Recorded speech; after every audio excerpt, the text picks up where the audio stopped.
Well, I was there when that happened. I said to her, I've done this before. I saw this 2 weeks ago. And she was a little freaked out, but she knew me well, so she wasn't that freaked out. Right. But, you know, these experiences and all the others I've had, I almost feel like we're all on some kind of a path. And I don't know if you call it a spiritual path or what you call it, but it's like as though something's giving you nudges.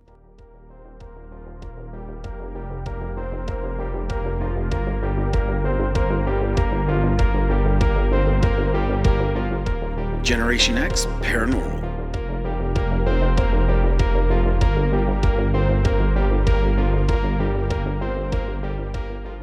Well, hey everybody, welcome back. Hey everyone. We are Generation X Paranormal. I am Logan. I'm Nicole. And we have a good show. I'll admit it. I know we say it a lot. I say it a lot. And they're all good. You say it every time. I say it every time because they are. Anyway, we have a great guest. You know, we've had a few where we've talked about past life and different things like that. That's not all we talk about. But we've had some other guests on. And we're real excited to talk about past life regression. Mm-hmm. We've had past life retrieval, but now we're going to talk about past life regression. And today we're going to talk to Simon Bown. And hey, what can you tell us about Simon? He is the host of Our Paranormal Afterlife, an alien UFO podcast. He has a diploma in clinical hypnotherapy and is certified in past life regression therapy. He specializes in taking people through past life regression therapy sessions to examine their previous lives to find a past life origin for their current life issues. Wow. Mm-hmm. Well, I mean... Should we get into it? Let's get into it. Let's talk to Simon. Well, hey, Simon, how are you? I'm fine, thanks. Excited to be here. We're excited to have you. Of course, I'm Logan, and she's Nicole. Mm-hmm. I don't know why I spoke for her, but we're absolutely awesome, or happy to have you on Generation X Paranormal. You know, you've got such a vast, well, I mean, we say this a lot, but you have such a great depth of experience with paranormal. But aside from that, you know, our audience probably doesn't know you as well as maybe we do, but tell us a little bit about yourself. Oh, well, let's see. I grew up in London and I've had all sorts of paranormal experiences throughout my life, whether it's I'm having weird psychic premonitions or seeing UFOs and being taken through past life regressions and spending a lot of time sort of investigating in a way, just being open-minded about it. Mm-hmm. And it's a thing where I go and see mediums a lot, and it wasn't like I was specifically trying to find contact with somebody who's deceased. It was like felt like an investigator, but then all these things are coming through that you think, oh, there's definitely something to it. And so, growing up in London, where I was a bass player in a band from like 1980, which I'm still playing bass today. Awesome. I love it, and I used to go to the College of Psychic Studies in the 1980s, and it's that kind of thing of reading tons and tons of books about the paranormal and being really into it, and your friends think you're weird or a bit of a nerd. And, mm-hmm. And we're familiar with it. When podcasts came up, I was listening to lots of podcasts, and being a bass player, I'd done a lot of home recording, and I was thinking, I could probably do a podcast. I mean, if you're recording a band at home on software, that's a lot of work, and you have to maybe mic up each drum and the guitars, the keyboards and all that. But if it's just somebody talking, that's a piece of cake. So I started doing the podcast, and I was so lucky to have people saying yes to being a guest when I was starting off as well. You maybe have one download a week, and people are still saying, yeah, I'll come on your podcast. Mm-hmm. For sure. Yeah, we're familiar with that. Yeah.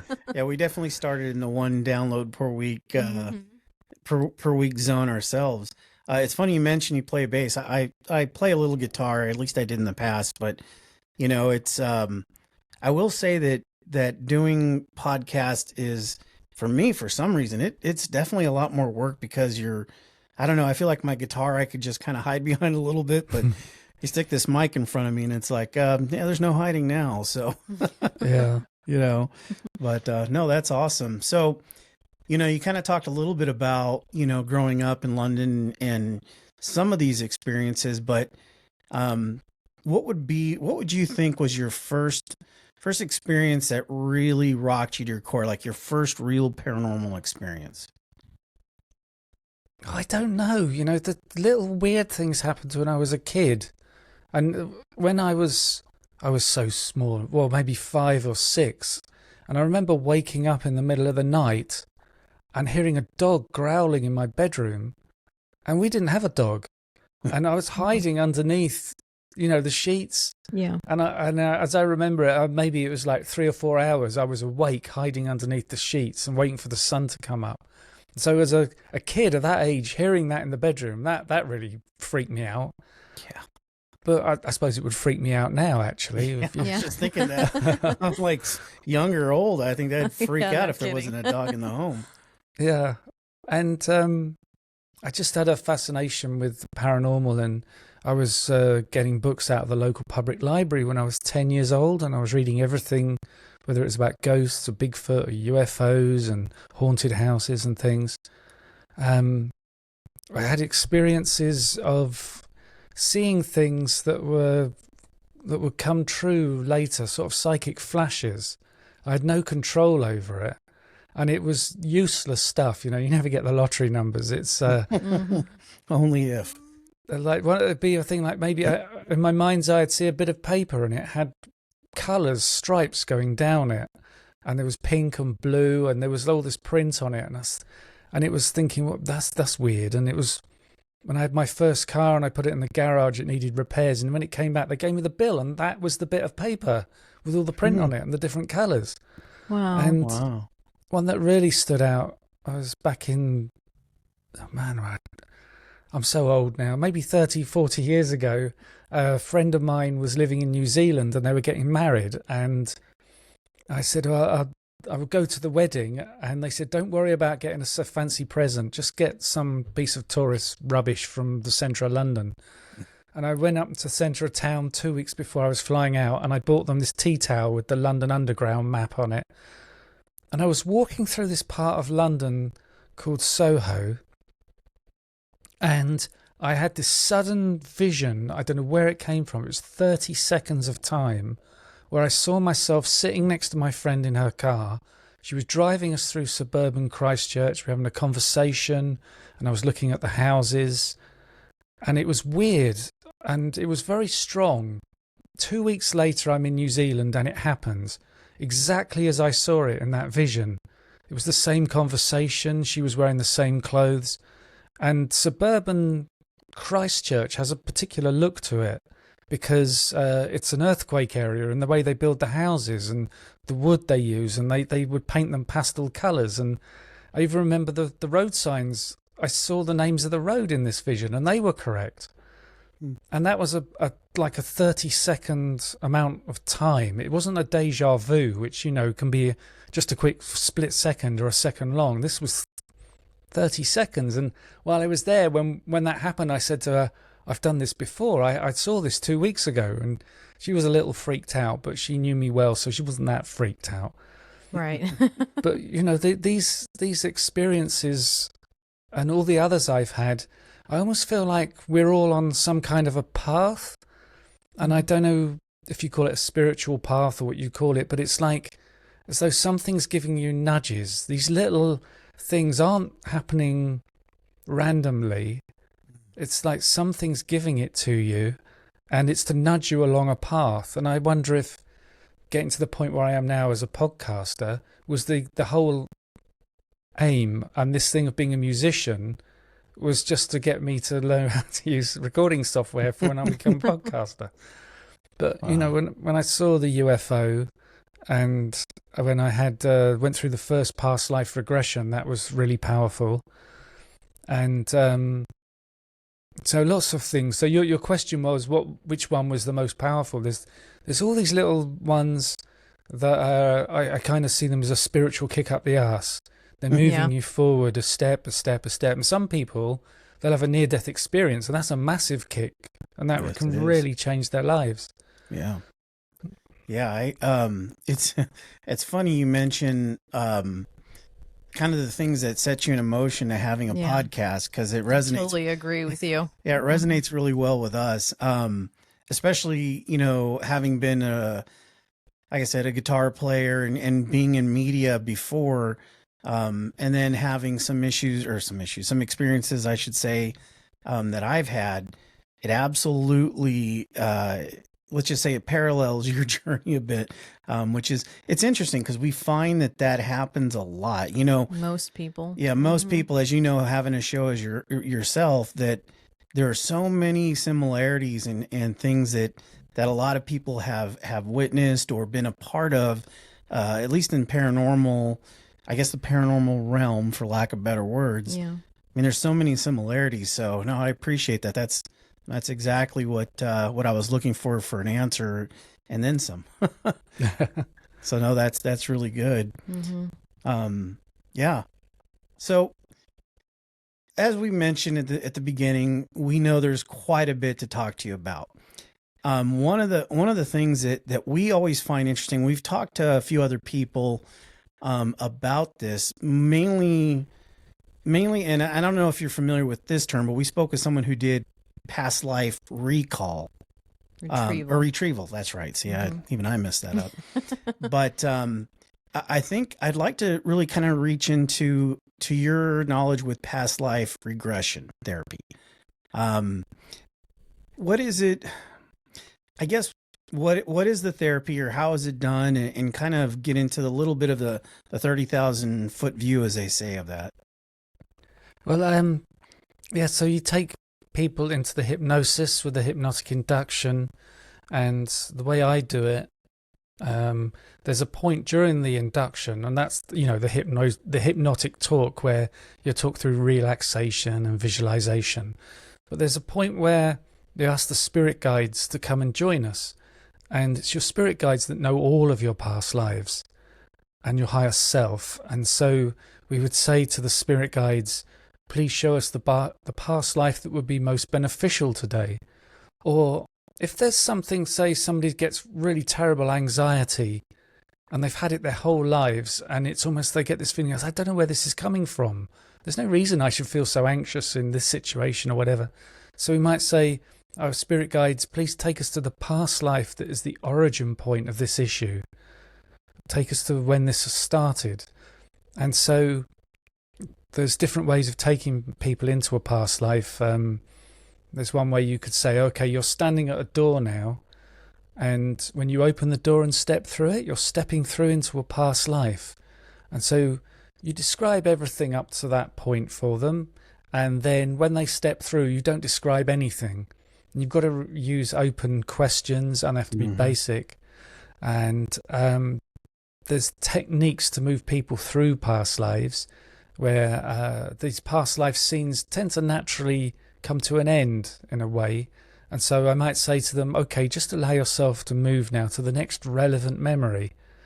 Or I might say, I'll count you down from 5 to 0. When I get to 0, you'll move to a significant event in that life, an event that's the cause of your current life's issues. And then they'll jump there. Occasionally people will jump to another past life. We might do a session and people see 3 or 4 lives. And it's not something I'm in control of. It's just spontaneously happens. Although I kind of have this comical image of spirit guides sitting in front of the TV with the remote control, and they've got the menu up and they're scrolling through. And and it's amazing how some of the lives can be so unpredictable and unexpected, but at the same time they make perfect sense in how they relate to your current life. Right. And one of the techniques that I have is about releasing negative energy that's coming through from a past life. And this can be really effective. And almost every session I do, I take the client into a space where they can encounter their spirit guide, and we can ask their spirit guide all sorts of questions. That's if they turn up. They don't always show up. Most of the time they do. It's not like I have any control over it. Sure. And there's this kind of hypnotic thing, or I ask the client to imagine there's this really nice, warm, healing light coming down through their body, and it's filling them up with this golden, powerful, healing light. And I say, but you can look down at yourself and you see these dark patches, and I want you to reach inside yourself and take those dark patches, take them out, hold them in your hands, and then throw them in the trash, and just take your time releasing all this old energy. And so we do that, and then I say, okay, now all that's released, your new energy is filling up those spaces, filling you with high frequency energies of healing and peace. It's all very hypnotic stuff. Sure. Yeah. And it's all symbolic, this dark stuff's coming out. That's what's causing the problem. And I was in this session with a client, and we did that, and then we encountered the spirit guide, and I said to the spirit guide, have we released this negative energy? And the spirit guide, the client can see them in their mind's eye, and they said, the spirit guide's kind of chuckling. They're saying, yeah, it's crude, but it works. And I just imagine that they probably have much more sophisticated techniques for helping you and releasing negative energy. Right. But Yeah. I have been in that space, and like recently we got there and we asked the spirit guide to join us, and they came in and they said, I'm not talking to you. I refuse to answer your questions. Wow. You've come here to learn a specific lesson, and right now at this point, if I help you with it, you're not going to learn your lesson, and that won't be good for you. So that's it. And they just turned around and disappeared. Wow. And sometimes they just don't show up, and I wonder if that's why they don't show up. Yeah, Other times in that space, I've had animals show up, people's grandparents maybe show up. Some people have described them as angels. And there was one weird one. I don't know why it makes me laugh, but the client said, there's somebody here and they're watching. I said, well, can we ask them what their role is in this space? And the client said, they've told me to mind my own business. They were just passing by and they thought they'd take a look, and now they've gone. Well, that seems kind of weird to me. That's But- really interesting. But as an example of the healing, I did a session with a woman who was coming to me for a specific thing for therapy. And we went into this space where she saw herself as a man in a forest, and she stepped in a bear trap, and those big claws come up. Yeah. Oh, yeah. And in that life, it really hurt the leg. And a couple of weeks after the session, she emailed me and said, I've had eczema on that part of my leg. She was in her 50s, and she said she tried everything her whole life, doctors and all sorts of things to try and get her. It wouldn't go. But now after this session, it had completely disappeared. And that eczema on her leg was in exactly the same spot as where these bear claws had grabbed her leg in a past life. Wow. Jeez. That's amazing. Yeah, Yeah. I mean, it's interesting because we've had some conversations actually really recently where, and I don't know if you prescribe to this or not, where we hold on to things from past lives and there's a frequency behind it. At least this is what I've heard some people say, and that frequency can sometimes kind of breach into where you currently, I guess your current life is. And it would manifest, and that would make sense, kind of that manifestation of a past life that had such a traumatic, impact on you. Yeah, well, and you also hear about people's birthmarks, Oh, and that's then they true. find out later it's how they passed or Mhm. died in a past life, and it shows up as a birthmark, which I find just so interesting. Yeah. Yeah, Oh, go ahead. I was just going to say, I've got a book that's written by Dr. Ian Stevenson. It's got 100 cases of this, exactly what you're talking about, birthmarks and birth deformities coming through from past lives. And there's all these photographs in the book. And he did a lot of research into this, because I don't know if you know about Ian Stevenson. He was a professor at the University of Virginia. They've got We've a heard that department name. there called the Department of Perceptual Studies. And it's still going now with Dr. Bruce Grayson, with studying near-death experiences, Dr. Jim Tucker, who studies children with past life memories. And these guys have been guests on my podcasts, and it's just amazing, these things that are coming through. these birthmarks on the children. And it in a way, it makes me think, I always would imagine the spiritual world as being so perfect and everything's just fine. But a birthmark coming through is almost like there's a glitch there. Something's gone wrong. There's just a little thing. But, you know, I talked to a woman who had a near-death experience. She was 13 years old and she was on a trip to Italy from the US. And she didn't sleep on the flight, and she's on this bus going through Rome, and she's so excited and she's falling asleep. And she took a whole bottle of these pills that, you know, it's like they're full of caffeine or something. Right. You're only supposed to take one or two. The no-dose. Yeah. Her heart went crazy, and she died in that seat on the bus. Jeez. And she floated forward, and she was next to the bus driver, and he had a birthmark on his neck. And she said, I could see into his past life, and how come that birthmark was in his neck? She had this weird connection, being in that kind of out-of-body spiritual space where she knew his whole life and everything he had done in an instant. Wow. So fascinating. Wow. You know, first of all, if you've ever taken one of those no-dose, I took one time, and I thought I could build the Sistine Chapel with the amount of energy that I had, but I couldn't imagine that many. But for her to be able to do that, that's the first time I've heard that.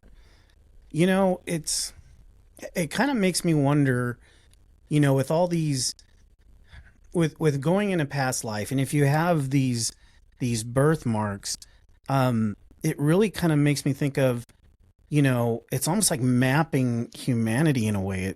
It's weird. Giving you an indication in your new life of how to find yourself again. That's the way I see it. Like mapping spirituality or something like that. Of course, I have no idea what that even means. It's just something that came to mind. But, you know, when you're having one of these therapies, and I'm curious because having never done one myself, I would imagine there may be times where, you know, something comes up that's very frightening for them, or, you know, just brings them a lot of anxiety.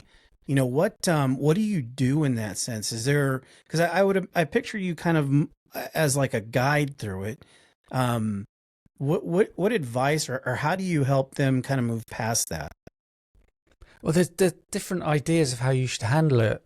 I kind of feel like you don't want to re-traumatize people if something's really bad. But I did see somebody who's done thousands of past life regressions who kind of said, oh no, you got to take them through the bad stuff. That's where the release is. So you've got to handle it in the right way. And there's techniques for that. Sure. And also there's this idea that if you see something in a past life regression, you're seeing it because the spirit guides want you to see it. And they feel it would be beneficial for you to see this. So we can do these different techniques for stepping back, where if somebody's in some traumatic situation, I say to them, right, that's no longer you. You're somebody else in the room now. You leave that body behind, you leave behind the emotions and the sensations, but you still can understand what happens there.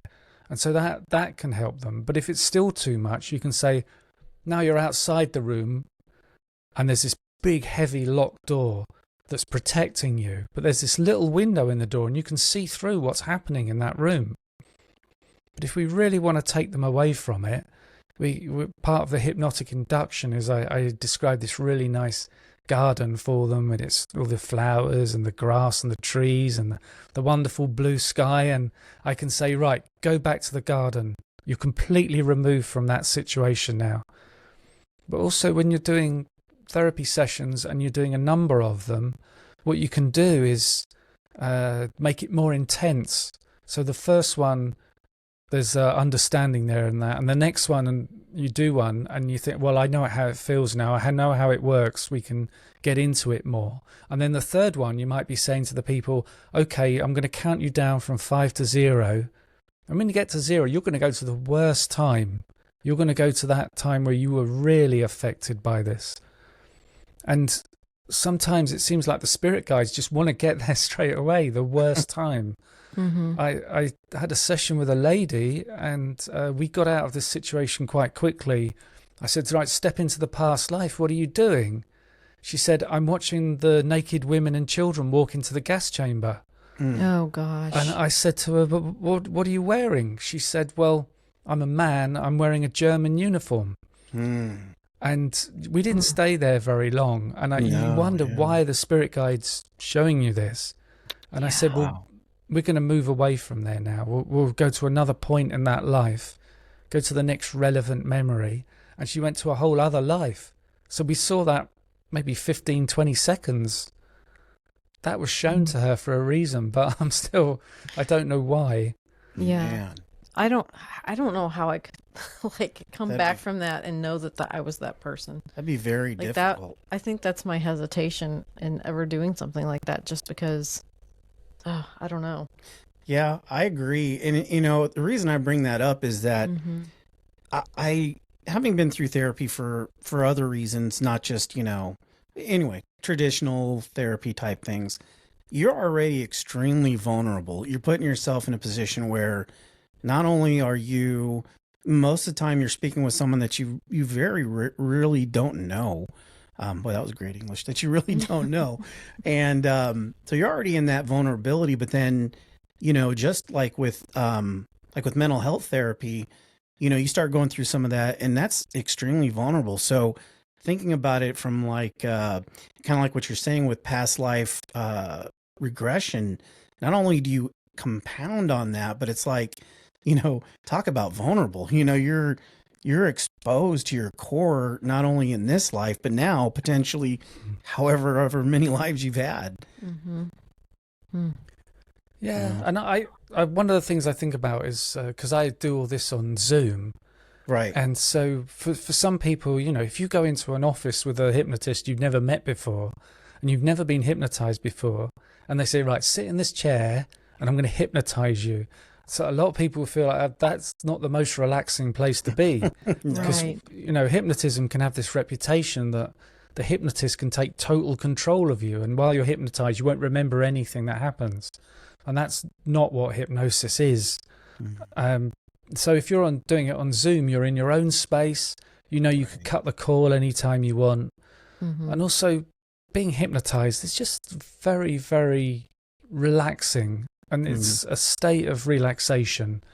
And the whole time you're hypnotized, you'll feel you could stop anytime you want. And you're aware of your surroundings. You remember it all. So it's that sort of state of mind that you're in when you're just falling asleep and you're in bed and you're super comfortable. Your brain goes into theta waves, and that seems to be a time where we can bypass your conscious mind and get to your subconscious and other places. That makes perfect sense. So I would imagine if they've already come to you for this therapy, they're open to it, because I would think anybody, you know, it would be kind of hard. I guess that's my next question. Is there ever a case where you can't get someone into hypnosis to try to go through these past lives? That has happened very rarely. One of the things I find when that's happened, people have been in an office chair at their desk, but really you've got to be physically comfortable. And also you have to be like not stressed out. You have to be calm. And a couple of times this has happened when they've been at work all day, they commuted home, they had to quickly rush to get something to eat, and then they're sitting down to be hypnotized when you've got to be super relaxed. It's not the most relaxing way to be. So it's all about environment and being in the right frame of mind. And if you do meditation, that's really good. So in the few days beforehand, and there is a saying that the hypnosis starts the second you decide to do it. It's all about the power of suggestion, and coming into it positive and believing it can work is good. Although occasionally I get people who we start the session and it's almost the first thing they say is like, I don't really think it's going to work. I'm so nervous, and they go straight into the hypnosis, no problem. That's funny. Well, you know, you're right. And we find that, you know, and this isn't just a paranormal thing, but intention is everything, you know, and if you don't go into it, you know, granted, it's vulnerable, so you're going to be concerned about a lot of different things, but, you know, if you go into it, well, it's not going to happen. And then you you've had that long day and you've sitting in this chair that, Well, I don't know if I could sit in a chair. I'd have to lay down. I mean, if you get me that close to sleep, the chair is pretty much a moot point at that. But, I've always wanted to ask this of someone, and I don't know why I never have, but it's come to mind. Have you yourself ever, I guess, explored your own past life? And if so, like what did you see, or if you care to share that? Yeah, that's kind of, earlier I said I was an investigator in a way, and that's what I've done. I've done so many past life regressions, and none of them were for therapy. It's this investigation to find what comes up. And the first one was at the College of Psychic Studies in maybe 1987, 1988. Okay. And I went to a past life and I saw myself as a small child in a park in London. And it was 1896, and I just knew that. And I looked up, and there was my mum and dad, and they had a pram with a baby in it, and I knew that was my little brother. Our dog was running around, and the father was in a suit, and he had this big moustache, and I just recognized him straight away as a friend of mine in this life. Right. Wow. And the park was on a real steep slope like this, and what I say is, like, if a town planner was thinking, right, where are we going to put the park? That's the last place you put a park. Yeah. Yeah, no kidding. And it's a very distinctive place. So a couple of years later, I was in a part of North London I'd never been to before, and there was that park, exactly as I'd seen it in the past life regression. But in that life, I was female, and I went on to be a nurse in the First World War, and I have these scenes where I was in this big canvas tent that was really long, and there were maybe, say, 10 beds each side. It was like a mobile hospital, and there's all these men coming in with these terrible wounds, and we must have been just a few miles behind the front line. And I remember it was kind of nighttime, and there was all these oil lamps lighting the place, not even electricity. And we were rushing up and down, these nurses. And this is something that it's weird how this sort of stuff comes through. I remember rushing up and down between the beds, and the nurse's uniform were these long skirts to the floor, and they were getting caught on the beds and things as you're rushing around. And I was getting annoyed with that. And this is like, I've never worn those clothes. And right. But at the same time, it felt like it was an old thing. Like, oh man, I've been complaining about this for at least the last year, and it's the first time for me, but it felt like I'm just getting sick and tired of it because it's been happening so much. Wow. And so that's one of these little bits of insight you can get with past life regression. And it was like 10 years later, I did another one, and I went back to that same life. But this time I was a woman, maybe 30 years old, and I was standing with my husband in this street in London next to a car, and there was a problem with something, and I can't remember what the problem was, but there was this thing where I was saying, look, I can deal with this, I can sort this out, and his attitude was, oh, don't be ridiculous, you're just a woman, you can't deal with these things. And I had this anger where I was thinking, you don't know what I'm capable of. When I was in the war, we had so much stress, and these men were dying around us, and they were coming with such terrible injuries, and I did that for so long, and I am very capable, and, getting angry that this man would be so patronizing. Right. And so, that's something that I've never experienced before, that kind of feeling. Right. So that was very insightful. That would be very... Well, you're right. That would be very difficult for me as a man to know that feeling. I do find it awfully interesting that, and I don't know if this is something that you find in your practice of it, though, that, you're kind of in, for lack of better words, almost like a service type life. You do these regression therapies and all these other things. And I find it interesting that one of your past lives, if not all, you're in like a service type service type lifestyle. Where you help people. Right, where you help people. Do you find that's pretty common with regression, not just for yourself, but like for your clients? No, I don't. I'm afraid. I don't. That's find fine. that. I was just curious. I was curious too. Yeah. Actually, that would kind of make sense. Like you would kind of fall in the same. Yeah. But maybe you need to experience the other side of it Good as well. point. Yeah, that's a good point.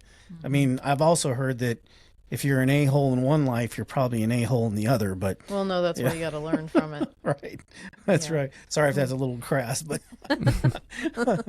it's funny you mentioned Pram, and I just wanted to say for our American listeners, I know what it is, and Nicole knows what it is. Yes. But that's a baby carriage Yes. for Yeah. those that don't know it. So, but no, that's fascinating. I just, I've had many deja vu type things in Yeah. my life. And you always hear everybody say, well, you're an old soul and all these different things, but I myself have never done a past life thing, although I got a feeling there's some in there. Well, that's a good question because I've heard a lot of people are attracted to a certain time period or a certain place, and then they find when they do this that they lived a life in that place or in that time period. Do you find that happens? Yeah, it's not often I talk to clients about that. Sometimes they beforehand? mention it. There was a funny thing that happened.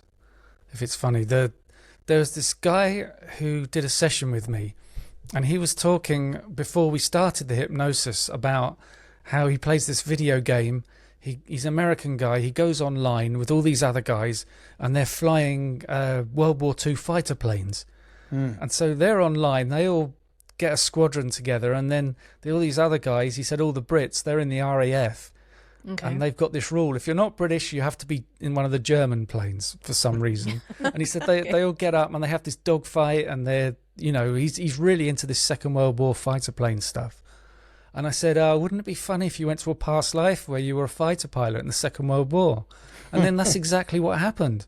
Yeah. Wow. Wow. But he went to a past life when he was in the Pacific War, not in the European War. Right. That's amazing. Yeah. And of course, It makes sense though. yeah, it does.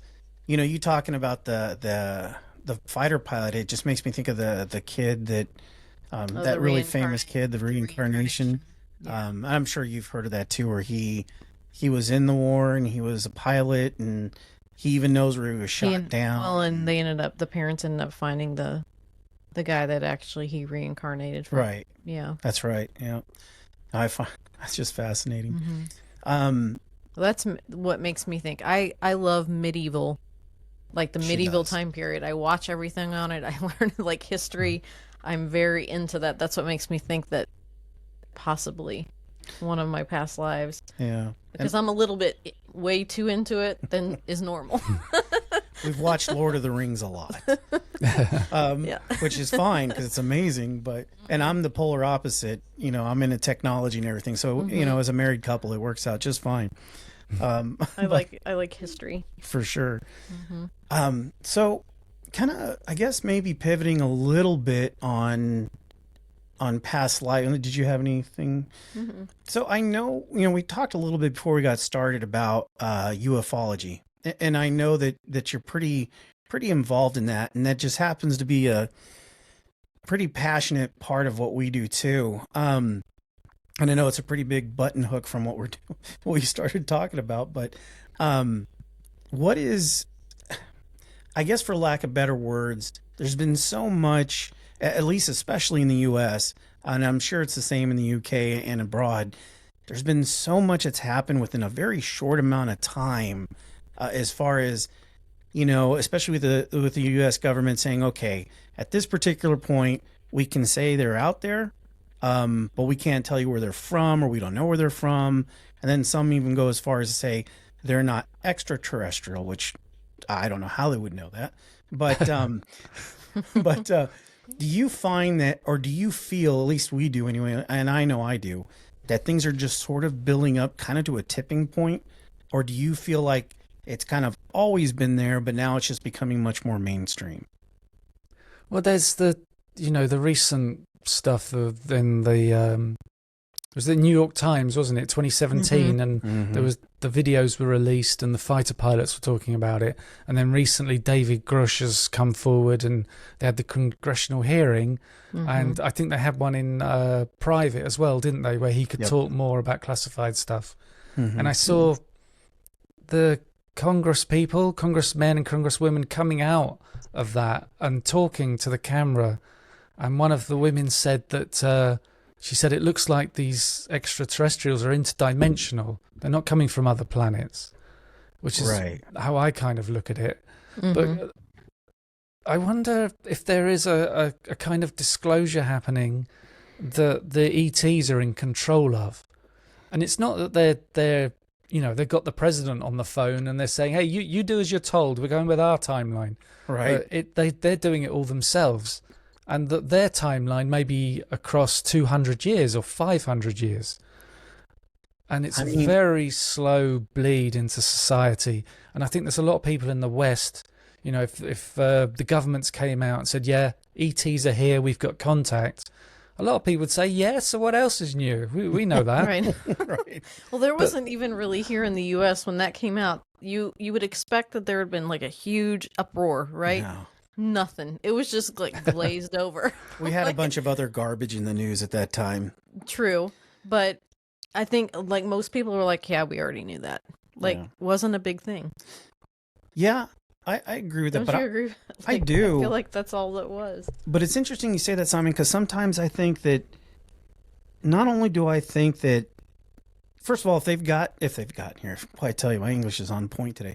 If they've come all this way to come to us, to visit us, the common, or I guess I would say the more supported view of that is that they're much more intelligent than us and that they're much more developed than we are. I guess if you subscribe to that, which I would imagine most people do, if you're that intelligent, it would be smart to, number one, slowly feed your agenda or set your own narrative so that, number one, okay, take myself out of it. If I'm looking at, like, I don't know, a species that is definitely not human that we know is not as developed, and you think, well, if I just tell these bunch of these ants that, that this is coming, you don't realize the amount of impact it's going to have on that civilization. I know I'm going really, really deep in the woods here, but my thought is, if you are that intelligent, and you're that evolved, and you know that this particular species, if you tell them that they're coming or that you exist or anything within that vertical, that you're going to cause such a catastrophe for that group of people or just that species. So that's kind of what I was thinking about with that. Yeah, it's kind of like the Prime Directive, isn't it, in Star Trek? But I think it's a lot more complicated and very strange. And I talked to a guy who said that he worked on a building site in England, and they were building all these houses, and Sunday was his one day off, and he looked forward to Sunday every week. He'd stay in bed, and he set his alarm, and he got up at 6 a.m. and went to the building site. He said he just felt compelled to do it. And he got there, and the sun was just coming up, and then in an instant, it was like an hour later, 2 hours later, the sun was up. And he was in this house, and he was looking through the window. They hadn't installed the glass then. It was just a hole in the wall, really. And there was this flying saucer. And this, he said it was at an angle, maybe 30 degrees or something. But he said there was something weird about it. He said it was like, it wasn't quite in our reality, is how he described it. And so we had this thing of missing time where he just lost 2 hours. And there was this UFO there, and this thing of being compelled to go to a location, and it was like he didn't have any control over it. And so that this is when it gets to more high strangeness with UFOs. And what else I think is strange is, if Roswell really happened, see, I'm still on the fence with that. I think it probably did, but Right. Then what's weird about it to me is, okay, so this craft has crashed, the crew have died. Don't the ETs have their own crash recovery people or an ambulance service. They just left it there. I know. And it might be part of the disclosure, or like you say, they're slowly feeding it to us, and they were giving us some sort of technology or something, or it's part of this thing of saying, hey, we're here, check us out or something. But then they would need these guys to sacrifice themselves in the crash. And so that gets even more down the high strangeness route. It really does. In the past life regression, I've taken people, and like, I don't control which past lives they've gone to. And the hundreds and hundreds of sessions I've done, I can think of maybe 4 or 5 of them have gone to past lives on other planets. And that kind of connects in with this thing. Some people have said they're in the midst of being abducted by aliens, and they're shouting at them and saying, you can't do this to me, you've got no right to do it. And the ETs say, but you agreed to this before you were born. This is part of your life plan. And so I love all this high strangeness stuff. Yeah. Yeah, we do too. And I've actually heard that before. Yeah. Of other stories. Yeah. And believe it or not, there was a reason I brought the ufology into this, because I know we started with past life, and I'm glad you keyed in on it, because we recently talked to Mike Ricksecker, and I don't know if you're familiar with his work or not, but he has a theory, which I know it's not just his, but that he talked to us about, was stacked time. How every life, there's like basically every dimension is experiencing time either at the same time or going the other way, but they're stacked time. And the reason I bring that up is the dimensional part of it. You know, if these are interdimensional beings that are coming back and forth, with past life therapy and past life regression and things like that, you know, like, and that you absolutely hit exactly what I was going to get at.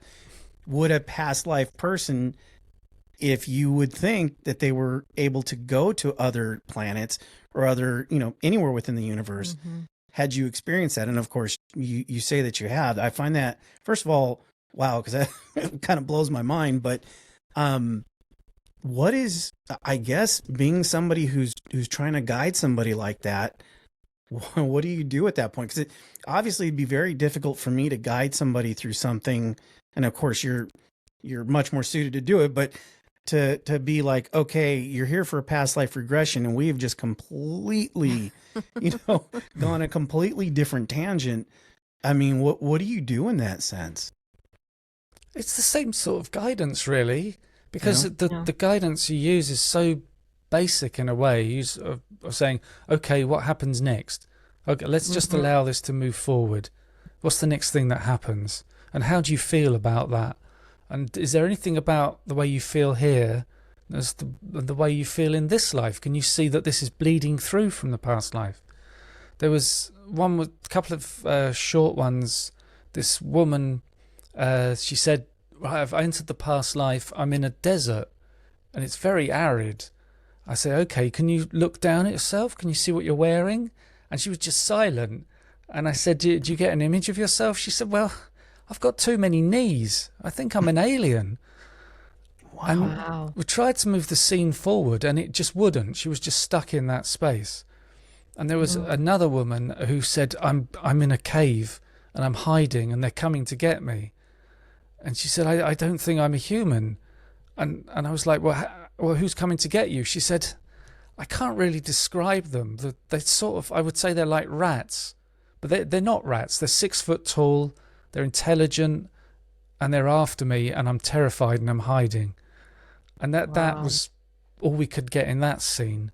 But with another guy, the whole of the session was a past life, where he was on a planet that was a water planet, and they were kind of like dolphins or whales.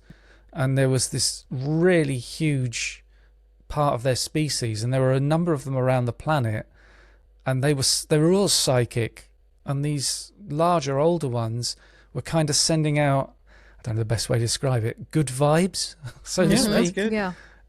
The positivity around the planet. And when we connected with the spirit guide said that past life was you in training to come to Earth. Because part of your job on Earth is to spread positivity. And this life on Earth is your first life on Earth. You've had many lives on other planets. And it's almost this thing where it's kind of saying, you don't have a life on Earth until you've got to graduate from these easier planets before you get to Earth, because Earth's tough.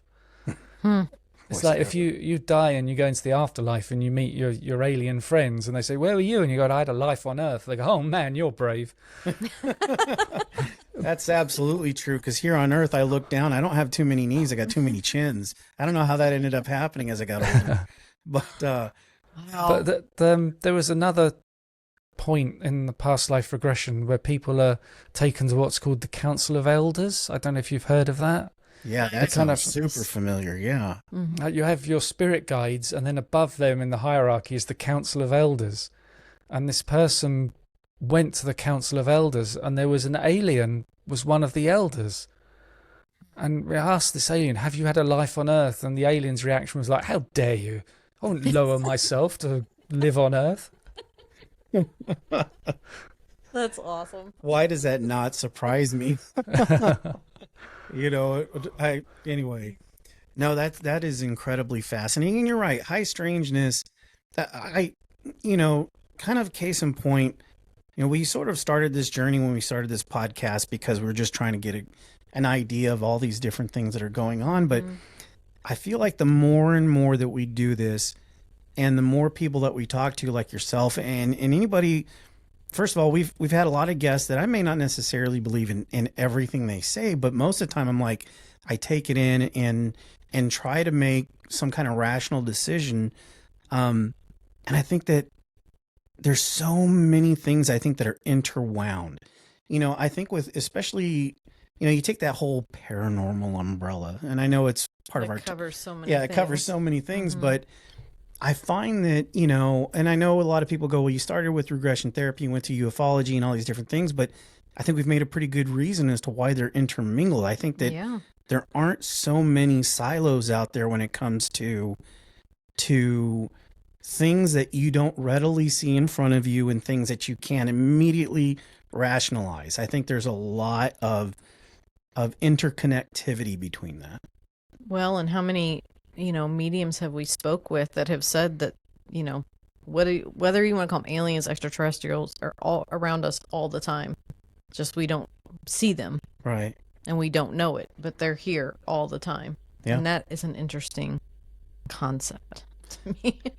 Yeah. And Simon, you said you pretty much subscribe to the thought of interdimensional beings more than just extraterrestrial. Yeah, it's so complicated, isn't it? Yeah, it is. I talked to a woman, and she wasn't a guest on the UFO podcast, but we got to this point. She said that she woke up one night standing next to her bed, and at the foot of her bed were these 4 greys, these ETs, and she was suddenly really scared, and she looked round and her body was still in the bed. It's like she was out of body. And that shocked her so much, she snapped back into her body and she woke up quickly and sat up. And the ETs weren't there. So it was like they were still there, but they were in that kind of out-of-body place. That's, right. We call it spiritual, ethereal sort of space. And there's a technique in hypnosis where it's called spirit releasement therapy, where you get a spirit attachment, perhaps, and you hypnotize them into a space they can talk to that spirit and say, would you mind leaving me alone? And a small percentage of the time they get into that space and they find they've got a device attached to them that the aliens have put there, but it's not physically attached, it's in that spiritual space. And then you have to say to the aliens, hey, you're not allowed to do this, you have to take this off me. And then they'll do it, apparently. But it gets complicated. I hear about greys will say something like they live to 300 or 400 years old, the body dies, and then they just transfer their consciousness to another one and just carry on. Yeah. But it's like you were talking about stacked time, and there's this thing people have near-death experience say there is no time. Everything's happening in the same moment. Right. Which means your soul is experiencing all of your past lives in this one moment. And that it isn't one life after another. But with the aliens and the high strangeness that I'm fascinated with, and multi-dimensions, and how somebody said to me that there's lots of us. Like, I'm Simon on this earth, but there's lots of other earths with lots of other Simons. Right. And so it's not just you're living one life at the moment in reincarnation, you're living lots of them. And I was talking to a guy who's written a book about people in comas who have near-death experiences. And that the doctors would say, when you're in a coma, you have no experience. You don't dream, there's nothing. And they can hook your brain up and measure your brain waves and see that you're not experiencing anything. But then so many people will say, well, but I was standing next to my body, and I went down to the cafeteria and I saw my family. And then afterwards they can say, check with their family, did you do this? And the family say, yeah, we did do this. It's kind of proof they were out of their body. For sure. Right. But this guy had interviewed all these people. He called them coma survivors. He thinks coma is a terrible thing. And he talked to a guy who said, I was in a coma for 7 days, but during those 7 days, I lived a life on another earth. I lived for 22 years on another earth. And when I woke up here, I thought this was the dream. Wow. And, the doctors would say he's delusional, he's having hallucinations. And that patient was absolutely certain. He said, no, that life was as real as this one. I had a 9 to 5. I go home, I had dinner, I go out to watch a movie at the weekend. He said he fought in a war for a year in a Southeast Asian country that doesn't exist on this earth. So the guy writing the book was like, okay, this is an anomaly. I don't know what to do with it. And then he had another patient. It was a woman. She said, I was in a coma 48 days and I lived 7 years of another life on another earth. And I had a baby. And I've come out of that coma now and I've lost my child. And she was grieving for this child. And the doctor's like, oh, no, it didn't exist. Just an hallucination. Just get on with your life. And so more of these people started showing up who were talking about this parallel earth life while they were in the coma.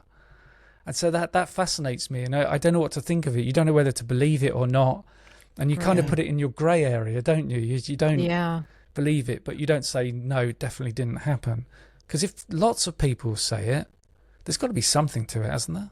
For Which sure. I suppose goes for all paranormal subjects. Yeah, Exactly. absolutely. We've talked to so many different people about so many different things, but the one thing that's always really evident is that You keep hearing the same thing for sure. over and over and over, no matter what the topic is. And the other thing is, especially here in the States, and I'm curious about how it is in the UK, but it's still kind of taboo a little bit. So, if somebody brings up one particular thing, they don't stand to benefit from that, by telling someone. They know when you bring this up that there's going to be at least some level of, I don't want to say ridicule because I don't want to put that on anybody, but that disbelief that, oh, I think this person is not quite okay right now. All these different things that you throw out there. And that's the thing I always talk about. Like people are They're benefiting, not benefiting from it, from it, no. In fact, it's very difficult to do. So, no, I absolutely take that into account every time I talk to somebody. I mean, it is difficult. There are many things, like you said, where someone has told us like, okay, I was abducted and this happened. And you almost have to take that suspension of what you think is reality and at least try to go on the journey and experience that same thing, but then realize that, okay, you may not necessarily believe that, but what did this person go through to tell you that? You have to take that in and at least be able to empathize, which is so hard to do for a lot of people anymore, but where you empathize with them and at least be able to experience that human, that human conversation between two people saying, hey, this is what happened to me. Whether you want to believe it or not, here's what happened, Yeah. But I am curious about this. And I know, especially in the U.S., there's so many. Look, we all know what's going on out here, but there's so many different things that are going on, and a lot of people don't necessarily embrace the paranormal as much. It's always kind of a little bit tongue-in-cheek taboo, And I know that especially, excuse me, when it comes to like, take for example, in Ireland, the fairies and everything, that's something very, not just cultural, but that's very important to them. Whereas, in the US, it probably wouldn't be seen that way. But do you find, or at least is it in the UK, a little bit more, I don't want to say acceptable, but, a little bit more, I don't know. Well, yeah, I guess for lack of better words, acceptable. I don't know. I don't think so. I don't talk to anybody about my podcasting. I do this for a living, and it's not, like I go to an office every day, but right. There is that thing where sometimes you can talk to people about the subject and they know nothing about it, haven't read any books, and you could talk to them about UFOs, but their attitude is, oh no, they don't exist. I know better than you. I have not studied it. I know nothing about it, but I know better than you. And Right. I kind of feel like I can't be bothered to talk about it now. I don't know how people are going to react to it. Yeah. And I did talk to a guy at work once years ago about how when I saw a UFO, and then he told me about when he saw a UFO. So that was quite interesting. I think sometimes if you get a single person by themselves, they'll kind of like, look, don't tell anybody. Right. But I had this experience. Yeah. Yeah. I find that interesting because you look at like the paranormal shows and the UFO shows. These are like some of the highest rated shows out there. I know, but it's because you can quietly sit in your home alone and watch them, and nobody has to know about it. I always find that funny. Like we're somehow the outsiders looking in. Oh, I tell you. Well, when they find out, like, I just feel like when you talk to someone and they find out that you believe something, and they're like, "Oh, well, I've got this story," but just like you said, don't tell anyone else. Yeah. But they're really like jazzed to talk about it. Absolutely. That somebody might actually believe them, and I feel like that's what all three of us are doing, like trying to just reach those people that maybe they feel like they have a community that they feel accepted in. Right. Finding your people. Yeah. Mm-hmm. Simon, it's been a blast talking to you. I'm so happy you chose to come on our show. We had a great time. I guess basically, I know you have so many different things going, and I'd like for our audience to kind of know a little bit of all. But how do they find you? How do they reach out to you? Yeah, the website is called pastliveshypnosis.co.uk, and there's tons of information there, and there's a booking tab, and you go through there and you can book a free 20-minute call with me. So if you're thinking of doing a past life regression, just book a free call. I'll talk to you for 20 minutes. We can discuss it all and see if that works for you. And I've got a podcast which is called Our Paranormal Afterlife, and the other one's called the Alien UFO Podcast, which is kind of self-explanatory what that's all about. Right. That's perfect. Well, that's great. And, I urge our audience to please reach out to you. We're kind of in the same boat where we do the same thing. So, I absolutely loved having you on, and, maybe we can come back on and do, maybe do a different show on something else. So, but yeah, we had a great time. Yeah, me too. It's been fun. Awesome. Well, Simon, thank you so much, and we'll talk to you soon. Yeah, great. Thanks for having me on. Absolutely. Man, another out of the park home run guest. Yeah. And it's funny, and I don't know if you guys noticed it, but I know I did. But talk about one of the most relaxing voices to listen to. Mm-hmm. I know. I was very relaxed. I was like, I can see why he's a good hypnotherapist. yeah. I mean, first of all, that hour went fast. Mm-hmm. I don't know if you guys felt the same, but I was just like keyed in on everything. But anyway, and I know we got you guys. We kind of went north to south on how we do things. Weren't expecting that. Yeah, we got you on that one. But no, it was a great time. What did you think? Yeah, I mean, it's all fascinating to me, and I've always been interested in the hypnotism part of taking you back through your past lives. I've secretly always wanted to do it. Yeah. But I also am somewhat afraid, like he was talking about, she saw being a German soldier. Yeah, boy. And that, I don't know how I would live with myself after that, like knowing I was that person that did that to someone else. No, that would be so. I guess you'd have to tell yourself, not that there were any good But ones. that's my progression. Like I was that, and now I'm who I am now, Right. which I'd like to feel, not to toot my own horn, but I like to feel like I would never do that to someone. I'm not No. judgmental. I'm not, don't have that racism in my mind No. to do that to other people. So in life's plan, or however you want to say that, in my soul's plan, I have progressed and gotten better, You have. which is the thanks. Which is what they think, everybody thinks Yeah. is what you're supposed to be doing. Why you keep coming back to learn and to get better. So I guess that's what they take from that. I Yeah, don't know, For but sure. that would be hard to know that. It'd be very hard to know that. And you're married to me, so your repentance is there. Yeah, I know. Like after this, I should get to go to like Right.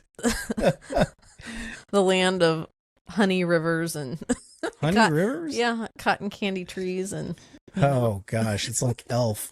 Well, listen, guys, thank you so much for enjoying this with us, and yeah, we're looking forward to seeing you guys next week. yeah, we'll speak to you next week.